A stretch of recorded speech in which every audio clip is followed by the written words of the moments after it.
Good evening and thank you for joining us for KREM 2 News at 11. I'm Mark Hanrahan. Hello everyone, thanks for being here tonight. I'm Regina On. You here tonight though on KREM 2 News at 11. 6 inmates and 6 corrections officers at Spokane County's Geiger Correction Center have tested positive for coronavirus. The first positive test came back on Tuesday. A spokesperson for the county says those who have tested positive are showing mild or no symptoms.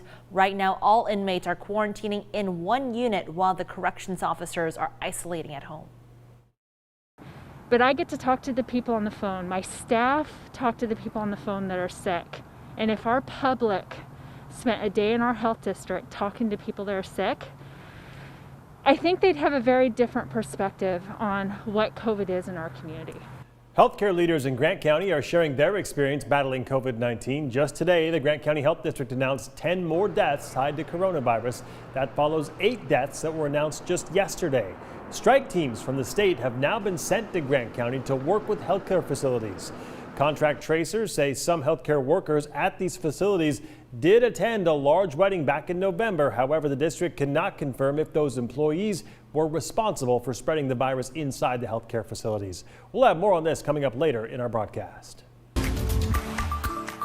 All right, now to tracking the coronavirus. Spokane Regional Health reporting 312 new cases today and 5 new deaths. That brings the total now to 275. 139 people are currently hospitalized. Meantime, across the state line, Panhandle Health reporting 255 new cases today. That brings the total to more than 10,300 cases in North Idaho.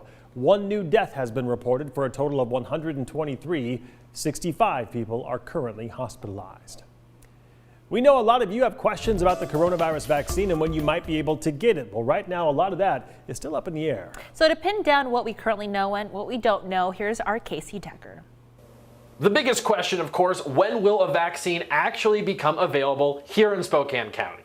To answer that, you have to break down all the steps the vaccine has to go through. First, Pfizer has to manufacture it. Then it gets collected by the federal government. They in turn distribute it to the states. The states in turn distribute the vaccine to providers like hospitals and clinics. And they finally can administer it to patients. What we know right now, Washington State will have its hands on about 62,000 doses by next week. Then it'll be sent to providers who have to enroll in the state's vaccine program. Right now, we don't have a complete list of who's enrolled, and we don't know how many of those 62,000 vaccines will come to Spokane. 3 likely providers here in Spokane: Chaz Health, Providence, and Multicare. Today, all confirmed they have enrolled in the program. None knows yet how many doses they'll receive or exactly when they'll receive them, but they said the process will happen in phases. And Chaz said, quote, "At this point, we anticipate possibly being able to start the first patient phase in January." So as for when the first vaccine will actually be administered in Spokane,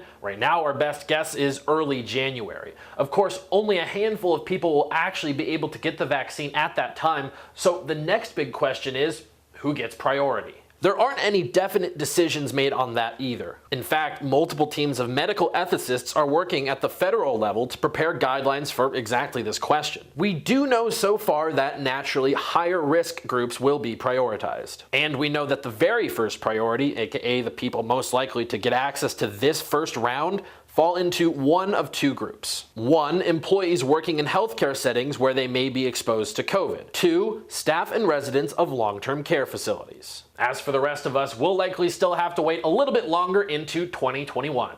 Casey Decker, KREM 2 News. In just 24 hours, the U.S. broke every record set since the pandemic began 10 months ago, with more new infections, hospitalizations, and deaths in a single day than ever.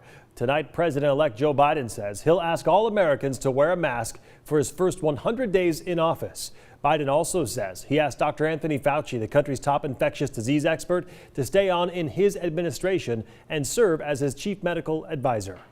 I asked him to stay on in the exact same role he's had for the past several presidents, and I asked him to be a chief medical advisor for me as well and be part of the COVID team.